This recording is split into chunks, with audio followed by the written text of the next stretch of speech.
Okay students, आज हम पढ़ेंगे क्लास 10th का coordinate geometry. Coordinate geometry class 9th में भी थोड़ी सी होती है, 10th में भी होती है, 11th में भी होती है। और 11th क्लास के सेक्शन बी की बात करूं तो वह लाइन प्लेन का ले लेती है, 3D शेप्स भी ले लेती है। और क्लास 12th में पूरी अपने आप में एक यूनिट की तरह आती है। तो ये चैप्टर अगर मैं आपसे पूछूं तो ये बहुत इंपॉर्टेंट चैप्टर है।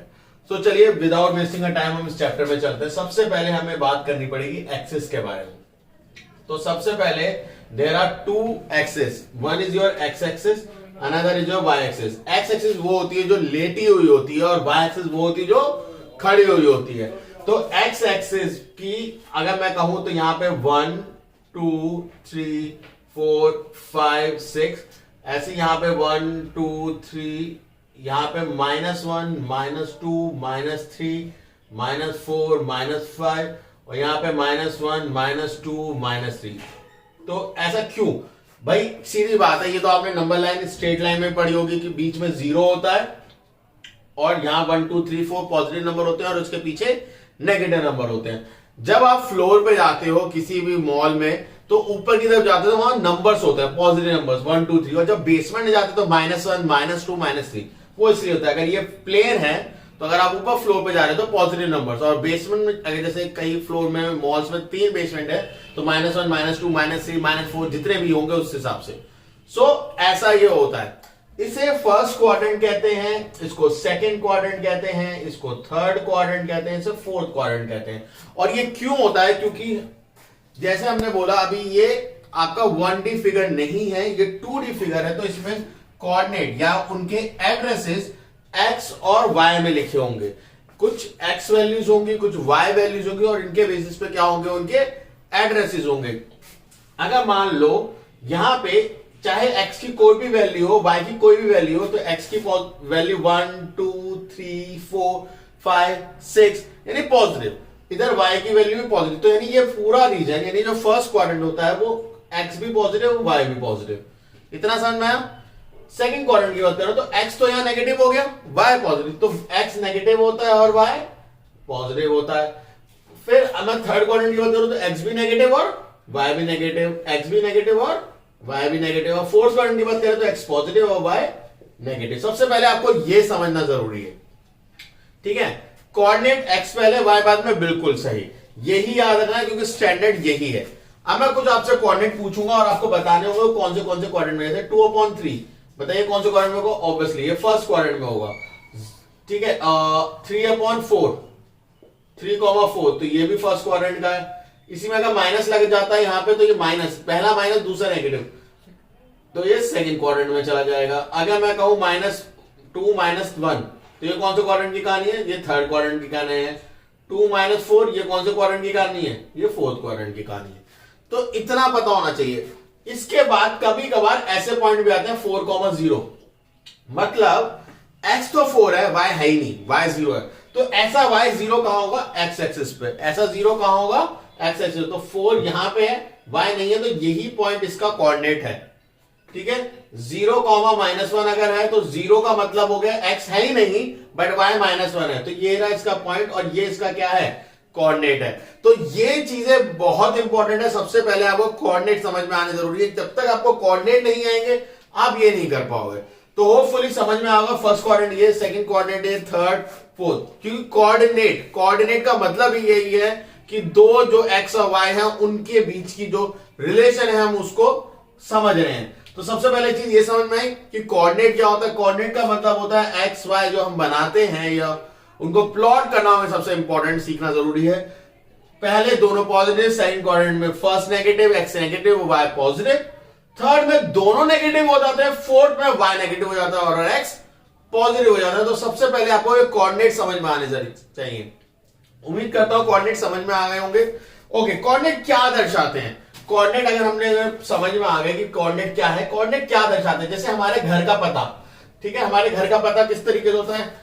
और जैसे क्लास में कुछ बच्चे बैठे हैं तो अगर मुझे कुछ एक बच्चे को बुलाना है, अगर मैं उसमें न्यू हूं उस क्लास में, मुझे उसका नेम नहीं पता, तो मैं क्या बोलता हूं? Second row third boy. हम इस तरीके से नेमिंग्स करके बुलाते हैं। तो एक तरीके से नोटेशंस हम किस तरीके से बुलाएंगे वैसे ही।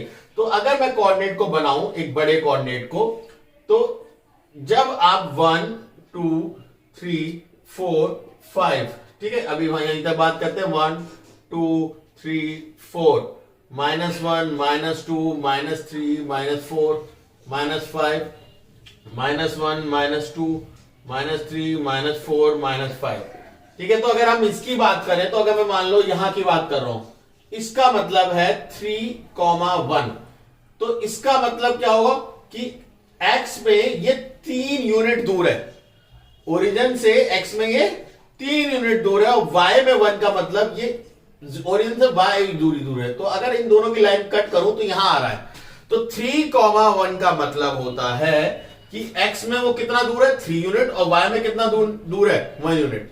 समझ में आई बात है नहीं? अगर मैं आपको बोल रहा हूं 4, -2, तो x में 4 और y में -2, यानी मैं नीचे की डॉट की बात कर रहा हूं, नीचे कोऑर्डिनेट की बात कर रहा हूं। अगर मैं कह रहा हूं -2 -3, तो x में -2 और y में -3, यानी मैं इसकी बात कर रहा हूं। तो सबसे पहले आपको कोऑर्डिनेट डालने आने जरूरी हैं, क्लास 10th हो, क्लास 9th हो, 11th हो, 12th हो। तो ये बेसिक कॉन्सेप्ट है जो आपको सीखना होगा। उम्मीद करता हूं समझ में आ रहा होगा। गुड। तो सबसे पहले आपको कोऑर्डिनेट जानने की, कोऑर्डिनेट कहां डलते हैं, किस तरीके से डलते हैं। इसके बाद हम लोग करेंगे कि जब आपको एक बार कोऑर्डिनेट डालने आ गए, कोऑर्डिनेट से वैल्यू निकालने आ गई, उसके बाद हम लोग कुछ क्वेश्चन में चलेंगे या कुछ कॉन्सेप्ट में चलेंगे। तो उम्मीद करता हूं ये चीज समझ में आई होगी।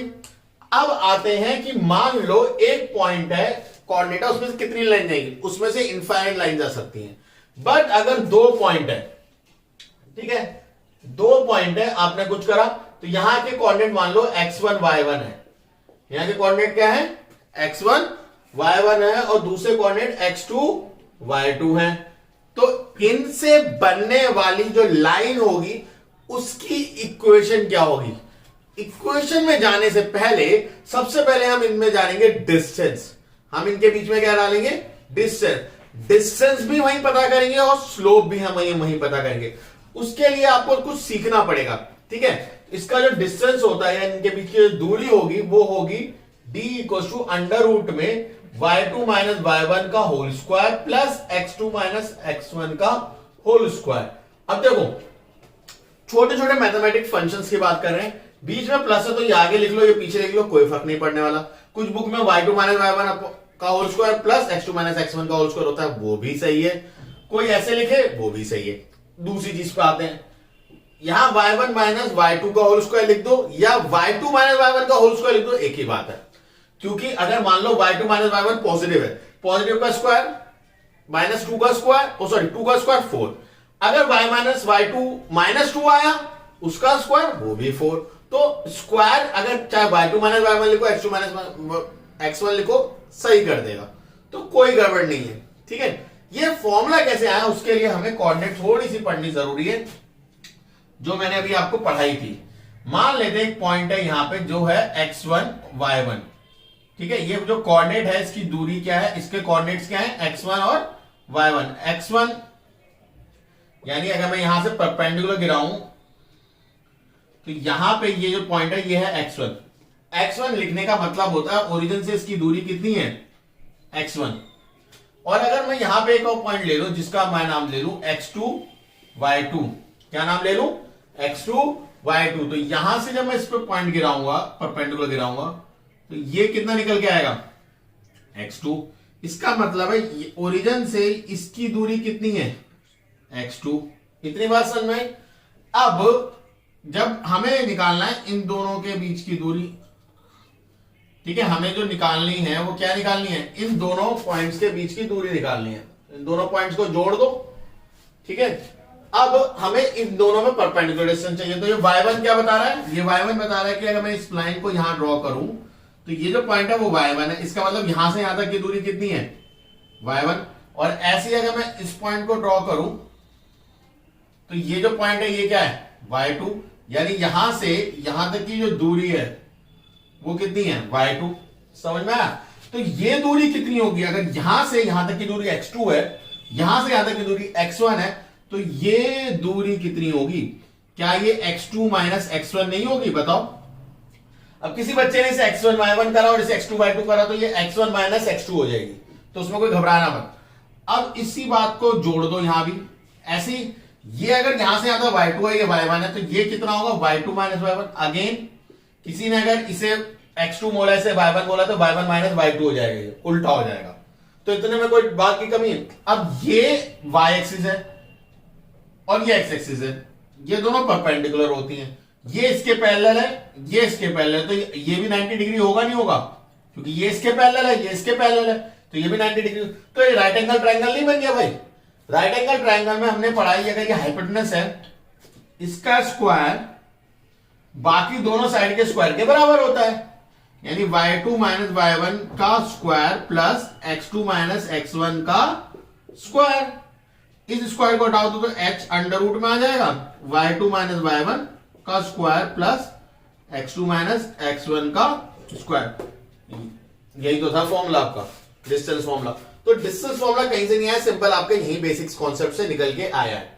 डिस्टेंस फॉर्मूला डायरेक्ट तो नहीं है सिलेबस में, बट क्योंकि कभी कभार किसी क्वेश्चन में पूछा जाता है डिस्टेंस निकालो, तो आपको डिस्टेंस फॉर्मूला आना भी जरूरी है। इतनी बात समझे। यहां तक जब आई गए हैं तो यहां पे स्लोप भी कर लेते हैं हाथों हाथ। अब स्लोप क्या होता है? स्लोप होता है इंक्लिनेशन ऑफ लाइन, ठीक है, या स्लोप का सिंपल, स्लोप को जो सिंबलाइज करते हैं वो करते हैं एम से। किससे करते हैं? एम से। और इसका फॉर्मूला होता है टेन थीटा, ठीक है। थीटा होता है इंक्लिनेशन एंगल, ये जो बड़ा ये जो एंगल बना थीटा। अब तुम कहोगे जहां पे थीटा थोड़ी हो ना, तो थीटा क्या होता है? Angle between line and x axis. अब तुम कहोगे अरे ये तो एक्स एक्सिस ही नहीं है भाई, एक्स के पैरेलल तो है।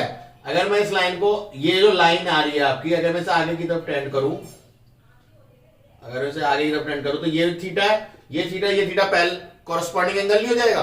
तो यही थीटा यहां पहुंचा है। तो स्लोप क्या होता है? Tan theta. स्लोप क्या होता है? Tan theta. तो अगर आपको एंगल पता है तो भी आप स्लोप निकाल सकते हो। अगर आपको एंगल नहीं पता तो टेन थीटा का फॉर्मूला क्या होता है? Perpendicular upon base. इस ट्रायंगल पर परपेंडिकुलर क्या है? y2 माइनस y1, और बेस क्या है? x2 minus x1। मतलब अगर स्लोप निकालना है तो या तो लाइन में एक्स एक्सिस का कितना एंगल बना है ये पता होना चाहिए, तो आपको अगर एंगल पता है आप आराम से निकाल सकते हो, या आपको पता होना चाहिए दोनों पॉइंट्स, तो आप उसका स्लोप निकाल सकते हो। क्योंकि यहां पे हम आ ही गए थे तो मैंने ये भी बता दिया। इतनी बात क्लियर है या नहीं?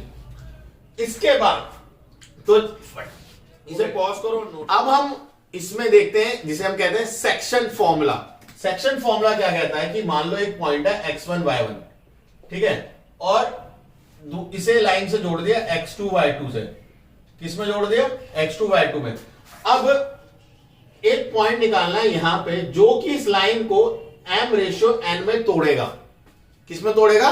m रेशियो n में तोड़ेगा। ये दो पॉइंट है और ये पॉइंट निकालना है, x, y मान लेते हैं इनको, और ये x, y क्या है? m रेशियो n में तोड़ेगा। तो हमें या तो m रेशियो n गिवन होता है तो कोऑर्डिनेट निकालने को पूछ लेते हैं, या कोऑर्डिनेट्स पता होता है तो m रेशियो n निकालने को पूछ लेता है। तो आपको कैसे करना है वो देखो। सबसे पहले आपको x में फॉर्मूला पता होना चाहिए कि अगर रेशियो पता है और कोऑर्डिनेट्स पता है तो कैसे निकालेंगे। तो m जो यहां पे है उसको इससे मल्टीप्लाई करो, यानी m into x2 plus n into x1 plus upon m plus n, ratios का सम। यही हम करते हैं नॉर्मली नंबर्स में भी, ठीक। और y, ये तो x आ गया, y के लिए क्या करना पड़ेगा? सेम y, सेम जो अभी आपने करा m इंटू y2, इधर का रेशियो इधर की value, plus n into y1 upon m plus n। Simple, ये आपका फॉर्मूला। इसी के बेसिस पर सारे कर देंगे। आपको एक मेथड बता रखा होगा लैम्डा प्लस लैम्डा रेशियो 1 करके, मैं उससे नहीं करा रहा, मैं इसी से कराऊंगा। उससे भी बता दूंगा क्योंकि कई बच्चों को होता है कि नहीं सर बुक में है, उसको भी समझाओ आप कैसे आया वो फॉर्मूला। तो आपको अभी समझाने के लिए अगर मैं आपको बताऊं, अब बुक वालों ने क्या कर रखा है? बुक वालों ने इस इक्वेशन को n से डिवाइड कर लो, इस इक्वेशन को n से डिवाइड कर लो। तो m अगर कॉमन लेते हो x2 plus n x1 upon n, ठीक है, और न्यूमरेटर को भी डिवाइड कर लो, कोई दिक्कत तो नहीं है। अब इसको m upon n x two plus n upon x one upon n plus m upon n plus n upon n, तो n से n यहां कट जाएगा, n से n यहां कट जाएगा। क्लियर है? तो यहां पे क्या आएगा, m upon n x two plus x one upon m upon n plus one, और m अपॉन n को इन्होंने बुक वालों ने क्या मान लिया, लैम्डा। इसको क्या मान लिया, लैम्डा। तो बात तो वही है भाई। अब उस डायरेक्ट लैम्डा की वैल्यू निकालते हैं वो। अब आपको लैम्डा की जब वैल्यू निकालोगे तो लैम्डा क्या है बताओ, लैम्डा क्या है, m अपॉन n। तो आप किसकी वैल्यू निकाल रहे हो, m upon n। m upon n क्या है, m रेशियो n। तो m रेशियो n निकाल दो या इस तरीके से निकाल लो, बात एक ही है। क्लियर है? अब कुछ क्वेश्चन को देखते हैं जिससे थोड़ा प्रैक्टिस में समझ आए। हाँ, इसमें सेक्शन फॉर्मूले में पहले ये बताओ जितना समझ में आया, इसके बाद इसी सेक्शन फॉर्मूले को हम एक और तरीके से भी समझना चाहते हैं कि अगर ये पॉइंट x1 y1 है और ये x2 y2 है और ये मिड पॉइंट है, तो मिड पॉइंट में मतलब ये जो भी m है वही इधर भी है। तो मिड पॉइंट की जब बात आती है तो मिड पॉइंट का मतलब होता है m और n बराबर है, तो 1:1 हो जाएगा। क्या हो जाएगा, 1:1। तो अगर मैं इसमें m और n की वैल्यू 1 डाल दूं तो यहां फॉर्मूला क्या हो जाएगा, 1 into anything x2 plus x1 m plus 1 यानी 1 प्लस 1 2। ऐसी y का फॉर्मूला क्या हो जाएगा, y1 प्लस y2 अपॉन 2। तो ये मिड पॉइंट का फॉर्मूला हो गया। समझ में आया? अभी कुछ क्वेश्चन को करके देखते हैं, जहां सेक्शन फॉर्मूला लगेगा सेक्शन फॉर्मूला लगाएंगे, जहां मिड पॉइंट लगेगा मिड पॉइंट लगाएंगे, और क्वेश्चन को करके देखते हैं डिस्टेंस मान। ठीक है?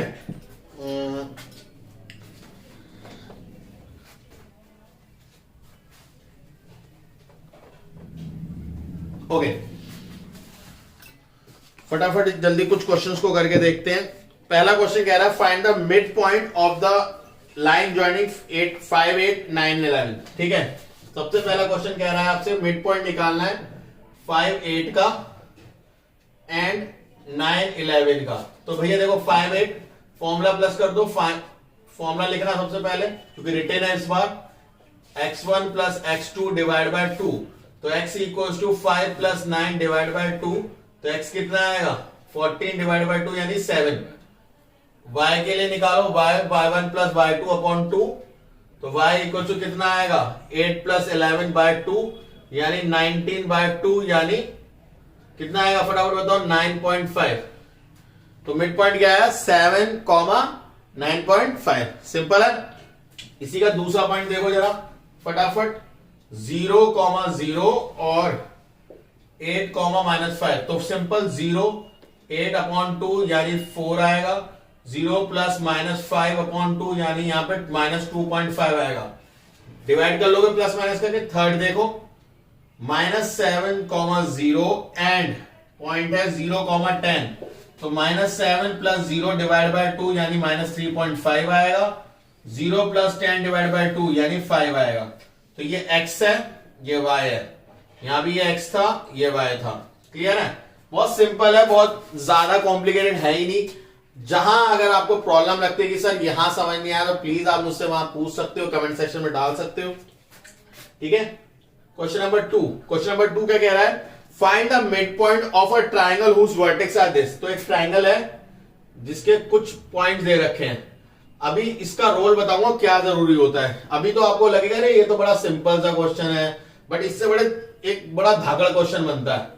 ठीक है, C 4/3 क्या बनेगा, देखो आपको पूछ रहा है इसका मिड पॉइंट निकालो, इसका मिड पॉइंट निकालो, इसका मिड पॉइंट निकालो। एक्चुअली ये होता है find the equation of median. आगे चल के आप पढ़ोगे मीडियन के बारे में। मीडियन क्या होती है, सामने से निकलती है और इसके मिड पॉइंट को जोड़ती है, उस लाइन को मीडियन कहते हैं। उसकी इक्वेशन निकालने के लिए इसका मिड पॉइंट निकालना जरूरी है। तो इसका मिड पॉइंट क्या होगा, 4 + 4 8 डिवाइड बाय 2 4। ठीक है, 3 + 1 और 3 + -1 2 यानी 1 है ना। 3 + -1 करोगे तो 2 आ जाएगा, 2/1 1। 1 + 1 5 यानी 2.5, -1 और -1 -2 यानी -1। ठीक है, इधर देखो 4 + 1 5 यानी 2.5 माइनस और -1 और 3 2 यानी 1। तो इनके मिड पॉइंट्स आ गए आपके। ठीक है, आप लोग आराम से स्टेप बाय स्टेप भी करना। ठीक है, मैं डायरेक्ट कर रहा हूं बट आप लोग स्टेप बाय स्टेप करना। Find the centre of the circle whose diameter, अब देखो एक गोला है और उसका डायमीटर के दो एंड पॉइंट दे रखे हैं, तो ए है -5 7 और बी है आपका 3 -11। अब ये डायमीटर के एंड पॉइंट है, तो डायमीटर के एंड पॉइंट का मतलब क्या है, मिड पॉइंट लगाना है। इन्होंने डायरेक्ट नहीं पूछा, डायमीटर के सेंटर पे तो होता है, डायमीटर के मिड में क्या होता है, सर्कल का सेंटर। तो ये क्या होगा बताओ, ये है ना 5 और 3 -2 को डिवाइड करोगे 1 -1 आएगा, 7 और -11 कितना होता है -4 जो कि -2 आएगा। तो इसका -1 और -2 इसके सेंटर्स आ गए। क्वेश्चन नंबर 4 क्या कह रहा है, क्वेश्चन नंबर 4 कह रहा है if M is a mid point of A B find the coordinate of A if the coordinate of M and B are this. तो वो कह रहा है if M is a mid point, तो A और B का mid point है M, ठीक है भाई। फिर कह रहा है find the coordinate of A, A के कोऑर्डिनेट निकालने हैं भाई, M के कोऑर्डिनेट दे रखे 2,8 और इसके है -4, 19। तो देखो ये पहला क्वेश्चन आया है जो मिड पॉइंट से कुछ और ड्राइव करवा रहा है, तो यहां के कोऑर्डिनेट x y मान लो। तो हमने क्या पढ़ा, इन दोनों को प्लस करते हैं, डिवाइड बाय 2 करते हैं तो बीच वाला मिल जाता है, यही पढ़ा है हमने। 2 को यहां भेजो, ये -4 हो जाएगा, ये 4 हो गया, ये -4 इधर आएगा, प्लस का हो जाएगा, तो x की वैल्यू क्या है 8, यानी इसका कोऑर्डिनेट क्या है x 8। इसको पकड़ो फटाफट, y और 19 है ना, 19 था, y और 19 को ये प्लस करेंगे, डिवाइड बाय 2 करेंगे तो बीच में क्या मिलेगा 8, इधर भेजो, इसमें कितना हो जाएगा फटाफट 19 इक्वल्स टू 2 8 जा 16, 19 को इधर भेजोगे कितना हो जाएगा -3 y, सॉरी है, तो y की वैल्यू कितनी आ गई -3, तो x 8 y -3। इसका सेकंड पार्ट कह रहा है कोऑर्डिनेट ऑफ b निकालो, बाकी 2 पॉइंट दे रखे, तो ऑलमोस्ट सेम ही क्वेश्चन है, ठीक है। क्वेश्चन नंबर 5 देखो, find the coordinate will divide internally join the points. अभी इंटरनली और एक्सटर्नली क्या होता है इसका मतलब मैं आपको अभी बताऊंगा, ठीक है। क्वेश्चंस करते हैं, जब पॉइंट मिलेगा तो हम उसको देखेंगे। 8, 9 और -7, 4, ठीक है, ये अभी इंटरनली डिवाइड कर रहा है, यहां पॉइंट है 2:3 में, किसमें डिवाइड कर रहा है 2:3 में। तो मैंने अभी आपको क्या बताया कि x का कोऑर्डिनेट क्या होते हैं mx2 plus nx1 upon m plus n, मतलब इसको इससे और दोनों का ऐड डिवाइड, मतलब इसको किससे 2 को अगर x का कर रहे हो तो 2 को इसके x के कोऑर्डिनेट से 2 इंटू -7 प्लस 3 इंटू 8, क्लियर है, और दोनों का प्लस डिवाइड में लगा देंगे। करना क्या है, आराम से सुनो, इसका जो रेशियो है वो इस कोऑर्डिनेट से मल्टीप्लाई होगा और इसका जो रेशियो वो इस कोऑर्डिनेट से मल्टीप्लाई होगा। अब कभी कभार ये इंटरनली बोल रहा है, एक्सटर्नली क्या होता, इससे थोड़ा बाहर चला जाता पॉइंट, यहां पे मान लो वो 2 दूरी है, तो 2 3 और 2 कितना हो जाएगा 7, तो 7 रेशियो कितना होता है 2। मैं अगर ये 2 दूरी मानूं तो 7 हो जाएगा ना टोटल, 7:2। तो अब तुम कहोगे 7:2 से समझ नहीं आया कि भाई वो इससे तो 7 की दूरी है, इस पे 2 की, तो ऐसा रेशियो यानी जो रेशियो इम्प्रॉपर फ्रैक्शन में कन्वर्ट हो, ये तो प्रॉपर फ्रैक्शन में होगा, अगर मतलब एक तरीके से जो बड़ा हो जाए तो ऐसे में हम क्या बोलेंगे उसे एक्सटर्नली। अभी फिलहाल हम इंटरनली की बात करते हैं। ये कितना आएगा -14 प्लस 3 8 24 अपॉन 5, तो ये कितना आएगा 10/5 यानी 2। y की बात करूं तो 2 into 4 plus 3 into 9 upon 2 plus 3, तो 2 8 27 5, तो कितना आएगा 35/5 यानी 7। तो 2:7 क्या हो गया, इसका आपका कोऑर्डिनेट आ गया सेंटर के। इसका अगला पार्ट भी सेम ऐसा ही है, उसको भी डिवाइड करना है तो उसको भी कर लेना होमवर्क से, ठीक है। 6 वाला क्वेश्चन देखो, वो क्या कह रहा है, find the coordinate of the point trisection. ये बहुत ही गजब क्वेश्चन लगता है मुझे, ट्राइसेक्शन वाला। वो कह रहा है इसको ट्राइसेक्शन में तोड़ो। क्या करना है, ट्राइसेक्शन में तोड़ना है। Find the coordinate of the point of trisection line joining 2, 3 and 6, 5। जब ट्राइसेक्शन की बात आती है तो ट्राइसेक्शन क्या बोलना मांगता है वो समझो।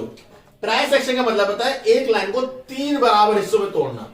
तो ये एक हिस्सा हो गया और ये एक हिस्सा हो गया। अगर ये सारे हिस्से बराबर हैं तो इसकी लेंथ x, इसकी लेंथ x, इसकी लेंथ x, समझ में आया?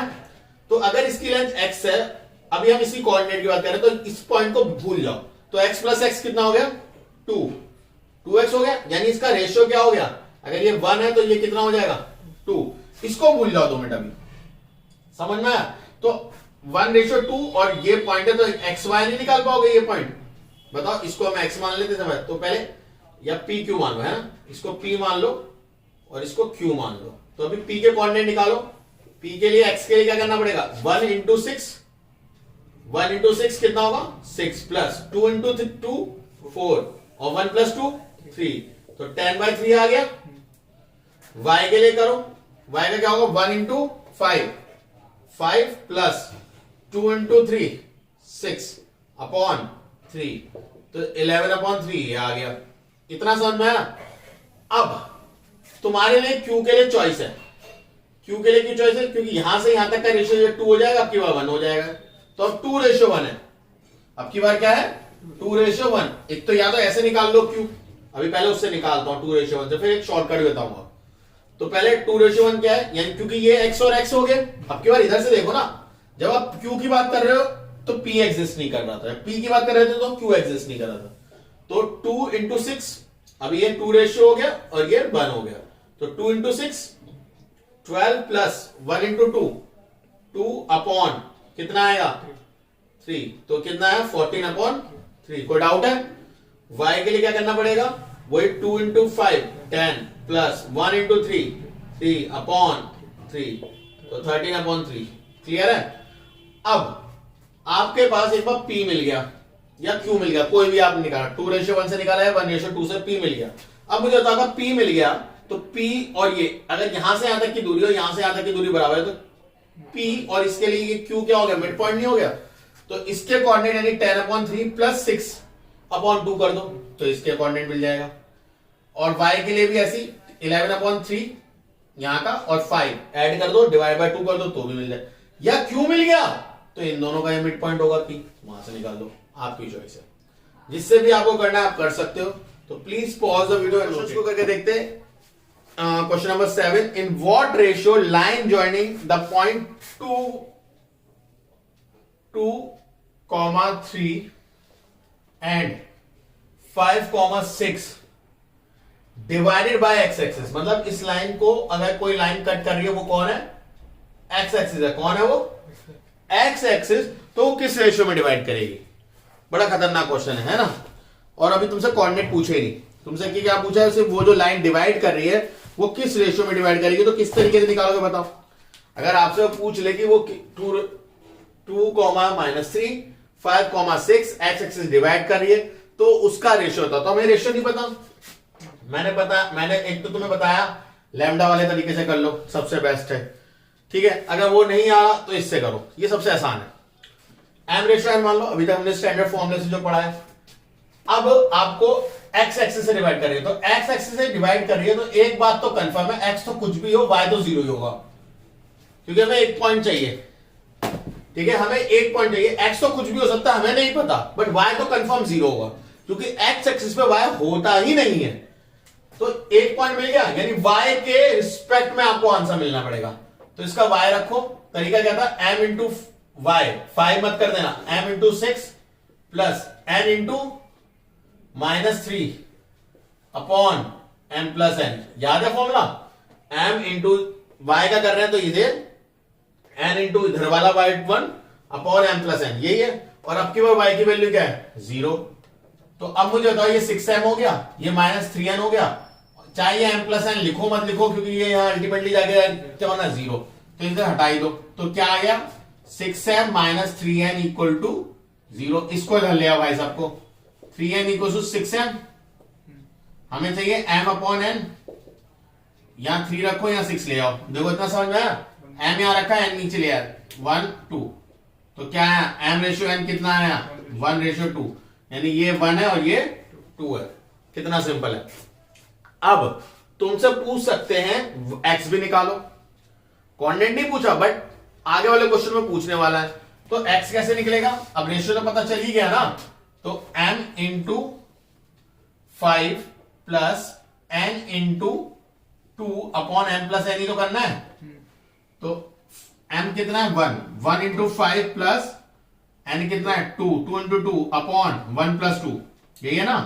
ये हो जाएगा 5, ये हो जाएगा 4, ये हो जाएगा 3, तो 9 अपॉन 3 यानी 3। तो x की वैल्यू कितनी आई 3, यानी पॉइंट ऑफ इंटरसेक्शन क्या है 3,0। सिंपल सा, ठीक है। एक और क्वेश्चन को करके देखते हैं। इसी का सेकंड पार्ट क्या कह रहा है, उसकी जगह आपकी बार x एक्सिस है, y एक्सिस 0 है, y एक्सिस कट कर रही है। तो जब y एक्सिस कट करवाओगे तो x को 0 रख लोगे और y को y रख देना, बाद में उसी तरीके से कर लेना, ठीक है। अब आते हैं 8th क्वेश्चन की तरफ। 8th का कह रहा है find the centroid of the triangle whose angular points are this. तो सेंट्रॉइड का फॉर्मूला बहुत सिंपल है। एक ट्राइंगल है, ठीक है, कभी फॉर्मूला निकालना हो तो इसका निकाल लेना, बट बहुत सिंपल तरीके से निकलेगा। सेंट्रॉइड -4,6, ठीक है, एक पॉइंट है 2,-2 और एक पॉइंट है आपका 2,5। सेंट्रॉइड का फॉर्मूला कुछ नहीं होता, x1 plus x2 plus x3 divide bye 3, और y का क्या होता है y1 plus y2 plus y3 divide by 3। तो x क्या हो गया 2 प्लस -4 प्लस 2 अपॉन 3, और y क्या हो गया 6 प्लस 5 प्लस -2 डिवाइड बाय 3। तो 2 प्लस 2 4 माइनस 4 0, तो x की वैल्यू क्या हो जाएगी 0। y क्या हो जाएगा 6 प्लस 1 11 में से 2 गए 9 अपॉन 3, तो 9 अपॉन 3 क्या होता है फटाफट बताओ 3। तो 0,3 इसके सेंट्रॉइड के कोऑर्डिनेट्स आ गए। क्लियर है। क्वेश्चन नंबर 9 कह रहा है x1 y1 पता है, x2 y2 और y3 निकालना है, और ट्राइंगल का सेंट्रॉइड आपको गिवन है, मतलब g गिवन है। तो देखो उन्होंने क्या बोला, इफ x1 y1 2, मतलब इस तरीके से दे रखा है इफ x1 y1, ठीक है, ये x1 है और ये कॉमा है, ठीक है, इक्वल टू 2,3 ये दिया हुआ है, और x2 आपको गिवन है 3 और y3 आपको गिवन है -2 and g is 0 0। Find y2 and x3।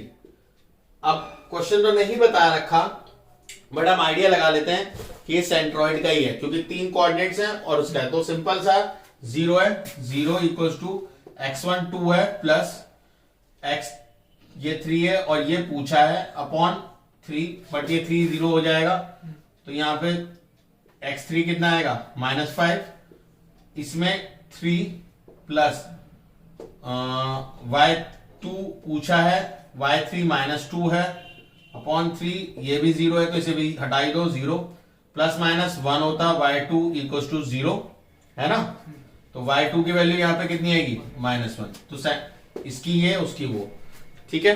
तो बहुत सिंपल क्वेश्चन है, टफ तो बिल्कुल भी नहीं है मेरे हिसाब से, सिंपल जा रहा है। हम लोग क्वेश्चन नंबर 9 तक कर चुके हैं, थोड़े से और क्वेश्चन बचे हैं, इनको करते हैं। Please pause the video. Question number 10 क्या बोल रहा है, the mid point of the sides of the triangle are this, find the coordinate of vertex. ये थोड़ा सा मुश्किल होता है, ठीक है, ध्यान से समझना। अच्छा क्वेश्चन है, बढ़िया क्वेश्चन है। क्या बोल रहा है, इसके कोऑर्डिनेट नहीं पता तो x1 y1 मान लो, इसके कोऑर्डिनेट नहीं पता तो x2 y2 मान लो, और ये भी नहीं पता तो इसके x3 y3 मान लो। अब तुम कह रहे हो पता क्या है, इसका मिड पॉइंट। इसका मिड पॉइंट क्या दे रखा है 1,4, ये भी मिड पॉइंट पता है, ये कितना है 4,8, और ये भी मिड पॉइंट पता है, ये क्या है 5,6। तो अब देखो, अगर आपको मिड पॉइंट पता है तो कैसे करोगे, ये मिड पॉइंट 5 कैसे आएगा, जब x1 और x2 को प्लस करा होगा, यानी x1 plus x2 divide by 2, तब जाके 5 आया होगा। 2 को इधर भेज दो तो क्या आएगा x1 plus x2 equals to 10, यही आपकी पहली इक्वेशन। इतना समझ में आया। इसके बाद इन दोनों को प्लस करके ये भी 4 आया होगा, यानी x2 plus x3 divide by 2 equals to 4, यानी x2 plus x3 equals to 8, ये आई दूसरी इक्वेशन। फिर आपको पूछ रहा है ये वाली कि x1 plus x3 divide by 2 equals to 1, तो x1 plus x3 equals to 2, यही आपकी तीसरी इक्वेशन। क्लियर है? तो 3 इक्वेशन जब आपके पास आ गई तो आप सबसे पहले क्या करो, ऐड इक्वेशन 1 प्लस 2 प्लस 3, तीनों को ऐड कर डालो। तो x1 x2, देखो मैं पहले लिख देता हूं, x1 x2, दूसरा क्या है x2 x3, x2 x3, तीसरी क्या है x1 x2, x1 x3 sorry, 10 plus 8 plus 2, 10 plus 8 plus 2। अब देखो x1 x1 2 x1, x2 x2 2 x2, x3 x3 2 x3, 20 सब 2 से डिवाइड हो रहे हैं, x1 x2 x3 divide bye 10। सारी इक्वेशन को आपने क्या करा 2 से डिवाइड कर दिया, तो यहां से 2 से डिवाइड हो गया, ये वाला भी 2 से डिवाइड हो गया, ये भी 2 से और ये भी 2 से। अब इक्वेशन 4 में से ये इक्वेशन 4 माइनस इक्वेशन 2 कर लो या इक्वेशन 1 कर लो, ठीक है? ये थोड़ा सा लंबा जरूर है बट आसान है ना? इक्वेशन 4 क्या है, x1 plus x2 plus x3 equal to 10, यही है ना? इसमें क्या माइनस करना है, x1 plus x2 equals to 10 minus minus, यहां ये कट गया तो x3, और ये जो 10 से 10 कट गया, ये क्या है 0, यानी x3 की वैल्यू क्या है 0। फिर अगला क्या लिखो, इक्वेशन 4 माइनस इक्वेशन 2, फिर से इक्वेशन 4 लिख लो। अब की बार इक्वेशन 2 क्या है, x2 plus x3 equals to 8, minus minus minus, तो ये कट गया, ये कट गया, 10 में से 2 8 गए 2, ये क्या आया x1, यानी x1 की वैल्यू क्या आ गई 2। अब की बार क्या लिखो, इक्वेशन 4 माइनस इक्वेशन 3, तो x1 plus x2 plus x3 equal to 10, और इक्वेशन 1 क्या और 3 क्या, x1 और plus x3 equal to 2, minus minus, तो ये कितना माइनस यहां भी है, ये हो जाएगा 8, ये कट गया, ये कट गया, x2 कितना आया, तो अगर x1 की वैल्यू पता है, x2 की पता है, x3 की पता है, सेम जो मैंने x के लिए करा y के लिए कर सकते हो, सेम डिट्टो। ये y के लिए लिखो, 3 इक्वेशंस बनेंगी, तीनों को ऐड करो, y के लिए बनेगी, जो चौथी इक्वेशन बनेगी उसमें से पहली एक बार माइनस करना, फिर दूसरी माइनस करना, फिर तीसरी माइनस करना, आपके पास y की वैल्यू आ गई, y1 आ जाएगा, तो y1 को x1 के साथ जोड़ दो, कोऑर्डिनेट आ गया x1 y1, y2 आएगा उसे x2 के साथ जोड़ दो, x2 y2 आ गए, और ऐसी y3। क्लियर है? ओके, इसके बाद आते हैं क्वेश्चन नंबर आपका, ये था 10, क्वेश्चन नंबर 11 की तरफ। क्वेश्चन नंबर 11 क्या कहता है, the vertex of the triangle this length of the median, मैंने आपको मीडियन पहले ही बताई थी, बड़ा खतरनाक क्वेश्चन है, और लेंथ पूछी है। देखिए क्लास 10 में डिस्टेंस फॉर्मूला आपके सिलेबस से बाहर हो चुका है, बट इन्होंने लेंथ पूछी है, तो सबसे पहले क्या करना है, ए दे रखा है -2, बी दे रखा है आपका 4, और आपको सी दे रखा है 8, 2। फिर पूछा find the length of the median to the side AB की मीडियन, यानी यहां से इस लाइन को, तो अगर मैं AB की मीडियन की बात करूं तो AB लाइन पे पहले मिड पॉइंट निकालो और इसको इससे जोड़ दो C से, इसकी लेंथ पूछी है आपसे। तो अगर मैं बोल लूं ये P है, तो आप P का कैसे निकालेंगे कोऑर्डिनेट, X का मिड पॉइंट इन दोनों को ऐड करके -2 प्लस 4/2, तो ये 2/2 यानी 1 आएगा, और y क्या आ जाएगा 4 + 2/2 6/2 यानी 3। तो p के x y आ गए, यानी p के कोऑर्डिनेट की बात करो तो 1,3। आपको क्या निकालनी है, pc, डिस्टेंस क्या निकालना है pc। तो pc कैसे निकलेगा, अंडर रूट में x2 - y2 - y1 का होल स्क्वायर कर लो, या x2 - x1 का होल स्क्वायर कर लो, कोई गड़बड़ तो नहीं है किसी में भी। ठीक है, y2 - y1 का करोगे तो क्या आएगा, फटाफट बताओ, y2 क्या है 8 में से 1 माइनस करो, क्योंकि ये अब कोऑर्डिनेट क्या आ गया 1,3, तो 8 में से 1 का स्क्वायर प्लस 2 -3, अब कॉम्प्लीमेंट नेगेटिव आ गया, कोई घबराने की बात नहीं है। तो ये कितना आएगा 7 का स्क्वायर 49 प्लस ये कितना आएगा -1 का स्क्वायर 1, तो ये कितना आ जाएगा √50। √50 को क्या लिख सकते हो 5 × 5 × 2, कितना पेयर बना 5√2। ये तुम्हारा डिस्टेंस आ गया। यूनिट या तो इसमें दे रखी होगी, √2 की वैल्यू डाल लेना तो आपको उसमें भी आ जाएगा, बट 5√2 ही दे रखा होगा। अगला आप यहां का मिड पॉइंट निकालो, फिर इसको इससे कर लेना, इसे क्यू ले लेना, इसे आर ले लेना, तो आप सभी का मीडियन निकाल सकते हो। होपफुली ये समझ में आएगा। इसी का नेक्स्ट सेगमेंट हम लोग कल लाएंगे। इतना पार्ट अभी प्रैक्टिस करो, अच्छे से करो, जिससे आपको कल की वीडियो में कुछ इंटरेस्ट भी है और समझ में भी है, ठीक है। और अगर क्लास 11 के आप लोग बच्चे हो या क्लास 12 के बच्चे हो तो इसको जरूर जरूर जरूर करो। इवन क्लास 9 के बच्चे भी कर सकते हैं, क्योंकि ये बेसिक चीजें 9th क्लास में भी होती हैं। तो मैं आशा करता हूं आप लोगों को समझ में आएगा। इसे नोट करिए, कॉपी करिए और प्रैक्टिस जरूर करिए। मैथ्स में कई बच्चे कहते हैं सर होता नहीं है। बेटा देखो, कोई भी चीज अपने आप तो नहीं होने वाली, आपको प्रैक्टिस करनी पड़ेगी, तभी वो चीज आएगी। हो सकता है एक बारी में ना हो सकता है 2 बारी में ना हो, बट आपको कंटिन्यूसली करना है, तब जाके आप उसमें एक्सीलेंसी प्राप्त कर पाएंगे। ठीक है बच्चों, God bless you, take care, bye bye.